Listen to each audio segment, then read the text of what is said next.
Gabe, many coaches and consultants are so focused on serving their clients and growing their businesses that their personal finances end up on the back burner. And quite often, they end up being a total mess. So, what's the biggest mistake you see them making with their money? And what should they be doing differently starting today?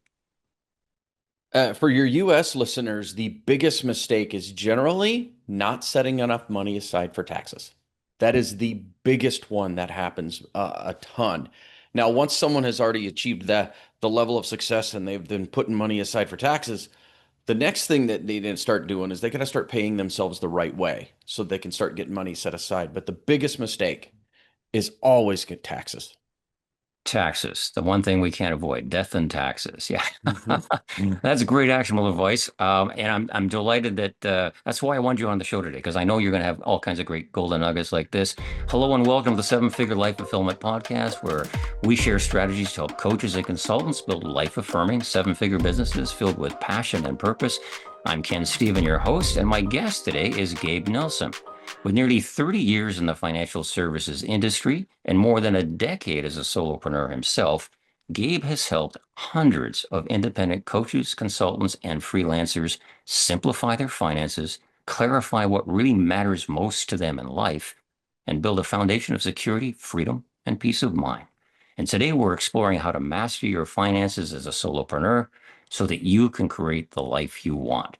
Gabe, welcome to the show. This is an interesting topic for discussion today. Thanks, Ken. I'm excited to be here. This is Whoa. fun to be on the other side of the microphone. I know because you've had a podcast yourself too for many, many years. So, Mhm. yeah, let's keep going with this because there's another big problem I see with coaches and consultants, and that's that they have unpredictable income. And so, what would be your advice for managing cash flow and planning ahead when their monthly revenue can swing up and down? Well, the first thing that I would tell someone listening, and be get an understanding what your budget truly is. Like, how much do you really need to make to live, so you can get an understanding of what your cash flow should be. Like, what does it take to live to pay your monthly bills? What's it take to run your business every single month? Now, one of the beautiful things about being a solopreneur is you are the business. You can keep your overhead low with the business generally low, and not have too much expenses there, but get an understanding of what your true living expenses are. And then really you're going to have to budget. So you have a great month. You make 10, 20, 30, 40, 50,000 over the course of 1 or 2 or 3 months, but you might have a dry spell coming up. So then you need to basically set money aside into a savings account.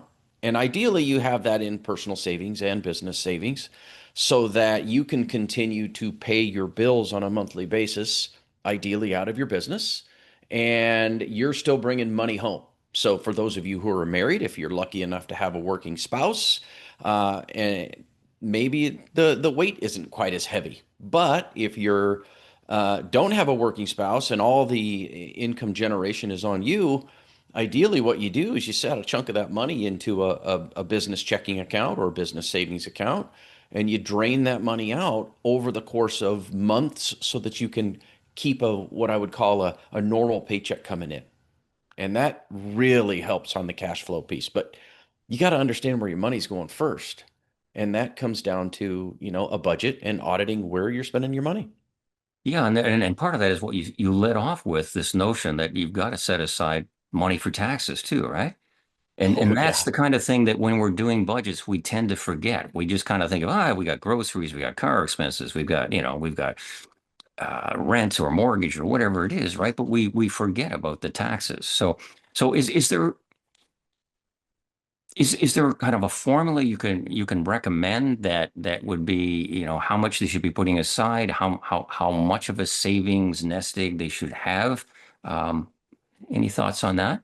Oh, yeah. Well, first of all, if we're talking about a tax savings, in the United States, you should be putting at minimum 20% aside of your gross revenues into a tax account, Mm. ideally 30. I mean, if you're productive and you're doing well and you're making six figures, that means you're hanging around in an effective tax rate at minimum 12%, realistically probably 22%. So if you add on your 15.3% of self-employment taxes, next thing you know, you're 27 to, what would the math be, 30, 37,000, 27 to 37% range. So 25 to 30% is what I always tell my clients is you need to set that aside into a tax account. So now that you got that out of the way, then you're going to want to start thinking about how can I build up reserves in my business? And I always like to have solopreneurs try to get to 6 months of living expenses in an emergency savings account. It can be in your business, it can be in your personal, but the reality of the situation is it's different than working a job. If you're at a W-2, you get your paycheck once a month at minimum. Usually it's every 2 weeks and sometimes every week, and that cash flow can be easier to plan. But if you're a solopreneur and you're getting paid based on when you create a contract or you do a deal or a retainer, however you want to word it, and that check comes in and you get paid 30 grand for the next 6 months work, okay, well, you need to start thinking, okay, I should set money aside for taxes, but then what is that going to leave me per month to live on? Do I need to pick up another client? Do I need to do some more consulting? What do I need to do? Yeah, so it's almost like you can take that retainer. You talked about, let's say, a 3 month retainer. You could take that, divide it by the number of weeks that normally would have been a weekly paycheck, and say to yourself, well, hey, that's not enough to cover the weekly expenses, right? And that's how you know. Then you know, then it's like, Yeah, okay, what else do I have to do? I need to go get some more clients, or do I got to go get a job at Starbucks for a little while till I there you go. can, get my next client? What do I got to do? Okay, so let's talk about maybe some of the best practices then. Like you just talked about one best practice. What are maybe two or three other habits that would be best practices to help coaches and consultants thrive financially? Well, ideally, you pay yourself and you pay yourself well. Uh, but then the next piece of the puzzle is you have to start planning for retirement. So the thing is, solopreneurs, coaches, consultants, anybody that is on their own, all of those things that were generally coming out of your paycheck, they're not there anymore. Hmm. Meaning you are going to have to set aside your money for taxes, but you also need to be setting aside money for your retirement. You need to be setting aside money to pay your bills and live. So you got to figure out a way to pay yourself first. And I'm sure a lot of people have heard or read the book Profit First, but Profit First has a really good model to follow. So you take your profits out, you set that money aside, you take your expenses out, and you're living your pay to yourself. And there's a great model to follow, but the simplistic nature is you need to pay yourself first and get that money in so that you could live, so that every time you're looking at that new client, whether you're a consultant or a coach or whatever, they don't look like next month's rent and they don't look like, supper. The clients can feel it, they can see it, they know you're desperate, Yeah. and so therefore you need to basically start to take care of that. So get your money figured out, meaning get it into whether it's envelopes or cookie jars or accounts, whatever you need to do, get it spread so that you can go, okay, I know I've got the next 60 days, 90 days, 100 days covered. I can then start looking at the next pieces of the puzzle of getting more clients and growing my business. But the biggest practices come down to managing your cash flow, setting aside money for taxes, and starting to build your retirement. Because the thing that most solopreneurs, coaches, consultants, etc., um, if they're going to be on their own, they're not going to have this great business to go sell. It's not like you have this Right. fantastic thing to sell. What you have is a lifestyle that can carry you for many, many years, but you don't have a big asset to sell. So you have to figure out a way to get your money saving for retirement. So what advice do you have people to start planning for retirement? Well, the big thing is most people have been working somewhere else. So they're going to want to make sure they get their assets out of their old 401ks. I'm a big fan of that. But then again, you have to take that with a bit of a grain of salt. I'm a financial advisor. I make money by charging fees to manage clients' assets and, advisory fees as well. So, I mean, you got to take that with a bit of a grain of salt. But my advice is get control of it so that you have it in place.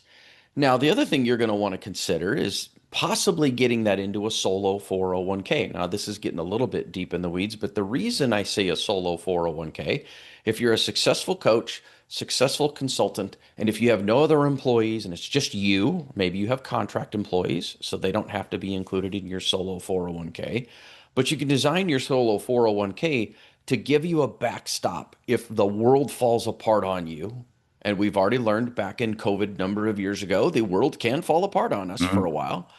So you can design your solo 401k to have loan provisions, to have hardship provisions.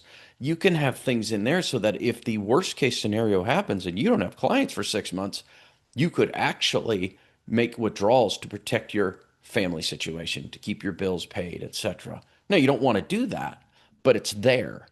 And so, my advice would be get your assets consolidated. And, the whole nother question of is, do you need to hire somebody to do that? Do you need to hire a financial advisor? Well, some yes and some no. I think yes, but then again, like I said, there's the grain of salt. But the reality of the situation is you want to have control so that you know where it is. And then can you get it into a vehicle that if you had to use it, you could? And then basically understand that if you start contributing to those accounts, then you're going to start having some tax deduction opportunities. So that's one of the biggest things that comes into play as a consultant and a coach, and especially if you're a solopreneur, the world of retirement planning accounts is wide open. Like if you're making, let's just have a little fun and say if you're making, $500,000 a year as a solopreneur coach, you can, if you're over 50 years of age, you can put into your solo 401k nearly, I think it's 70 or $75,000 that you could put in if you're over 50 years of age. Plus, you then can do a profit sharing contribution of up to 25% of whatever your W-2 was. So let's just say for fun and games, you were paying yourself 200,000 for simple math. You could put another 50 in as a profit sharing contribution. Now, that's in total of that 70 some thousand dollar number. But let's say you're doing really well, your cash flow's great, and you want to put another chunk in. You can create your own pension. And Mm. that allows you, based upon your age and your income, to put even more away, all pre-tax if you want it to be. But the beauty of a solo 401k, I'm starting to sound like a solo 401k salesperson. Um, Great commercial. Great commercial. a great commercial for solo case. I use them all the time. I'm a big fan of them for coaches and consultants. But the reality of the situation is you can put even more money away into a pension plan that you create, and in conjunction with a solo 401k, you're talking two, $300,000 that you could put away if you have the ability to do it. And you can design it to be part Roth, part non-Roth, so that you can play the pre-tax games and the post-tax games. It's just a great, great tool. Wow. Great, Yeah. great insight there. Thank you. Thank you for Mhm. that. Um, Hey, another thing I think people don't think a lot about. I mean, you just mentioned they don't think a lot about retirement, but I don't think they think a lot about risk management either, do they? Like, what kind of insurance needs they have. They probably don't think about estate planning. What are your thoughts on that? Outrageously important because those are the things, the risk management pieces of the puzzle are the things that derail your goals, that derail you from reaching things. Hmm. Like if you die prematurely, okay, well, your family now isn't going to have your income for the rest of your life. If you're dead and that your family needs that, well, life insurance you're going to want to consider to replace your income. All right. Or and pay off debts and pay for funerals and stuff like that. If you got kids, you're looking at, do you want to pay for their college education? The life insurance is a great way to do it if you die prematurely. Disability income insurance, disability income insurance. If you've been a coach or a consultant and you've been at it for 2 years or longer, meaning you can show 2 years of self-employed tax returns, you'll qualify to be able to get disability income insurance. That will protect your income in the event you're unable to perform the substantial material duties of your position that you're doing. Now, I'm a big fan of disability income insurance. I used to sell insurance. I haven't sold insurance for a number of years. I let all my licenses go. I'm just purely a financial advisor that does financial planning and manages money and advises on all this. But I know the insurance world really, really well. And I would tell anybody that's considering looking at disability income insurance, make sure you look for what's called an own occupation definition of disability. The reason I say own occupation definition of disability is if you have that and you cannot perform the substantial material duties of being a coach or a consultant, but you can go to the grocery store and you can run a checkout line, not that you probably want to, but You could. If you wanted to do that, you can still receive the income Mm, from your disability policy because you can no longer perform the substantial material duties of being a coach or a consultant, yet you can still go get paid to do something else. So maybe I'll take away the grocery store clerk example. Maybe you just want to go mow lawns at the golf course. mm. You can get paid to do that and still collect on your benefits if you qualify for those benefits. But I mean, it's a tremendous way to protect your income. Now, I can just about hear somebody listening going, yeah, yeah, yeah, that's great, but you're costing me a lot of money. Yes, this stuff costs money to protect yourself. So you may not be the first thing that you do, Right. but those are things you want to consider. And then there's health insurance. I mean, we need health insurance, especially in our country, the United States. It's expensive. I had a knee surgery, and I think it was 20 grand for a knee surgery. And all it was a scope. It wasn't anything crazy. Mm. So yeah, you're going to need health insurance. And then the other piece of the puzzle, like you said, is the estate planning. The estate planning is a very smart move. And that is the piece that says, okay, well, you've created all this wealth and you've created all this stuff throughout your lifetime. Where do you want it to go and how do you want it to go? And there's everything from, willsandtrusts.com that there's a service out there. You can go to your local attorney and do different things, but you need to have an understanding of where your stuff's going to go and how you want it to go. And it gets overlooked because what happens is, as a coach and a consultant, we're worried about getting new clients and doing the work we're doing and delivering an amazing value to our clients, but we forget about doing those things. Yeah, that's you're absolutely right. I mean, the problem is it gets back to what we talked about right at the top of the show that we get so focused on running the business and figuring out when's the next client coming in, and are we going to be able to pay all our bills and all that kind of stuff. We're not thinking ahead to the future. We're not thinking about, hey, planning for our estate. No, we're just planning for next week, right? So I think that's a very helpful tip because just to remind everyone that estate planning, even, you may only be 40, but you should still be thinking about estate planning, right? Mhm. Yeah. Yeah. Another thing too that we're just because we're running short on time, I want to make sure we get some more great advice and value from you here. Um, if there's someone listening today and they're thinking to themselves, my finances are a hot mess and I don't even know where to begin it. Uh, What would be the very first thing you'd recommend that they do starting right after this episode? Understand your budget. Sit down and understand where your money is going. You can't put it in the right place if you don't know where it's going. So sit down and pull out the credit cards, pull out the checkbooks. If you have separate business and personal, set them all out on the table and get an understanding. If you don't have separate, if you're newer and you're like running everything on one type of checkbook, go open up business accounts. You got to separate that stuff. But once you understand where your money is going, then you can start to figure out where to put it, stop certain expenses, move money to other places. But that's your first step. Now, let's just have a little fun and go one step further. Let's say you're already successful and you're already doing really well and we're not a hot mess. Now your next pieces of the puzzle is the strategy now. Like, where do we want to go? How soon do we want to retire? How much do we want to have to retire on? How do we reduce our taxes at the same time? That's the beauty of the retirement accounts that I was talking earlier, is do you need to go down the road and adopt a solo K with a cash balance plan or a defined benefit plan to give you the ability to put more money away because you took 10 years off of saving for retirement to build your business and now you need to play catch up? What are those things? Like, what are those strategies that you need to then explore? Wow, great insights there, Gabe. Thank you so much for sharing that. For anyone who's listened to this today and said, "Hey, I'd actually like to reach out to Gabe and maybe talk to him about him working with me," how do they get in touch with you?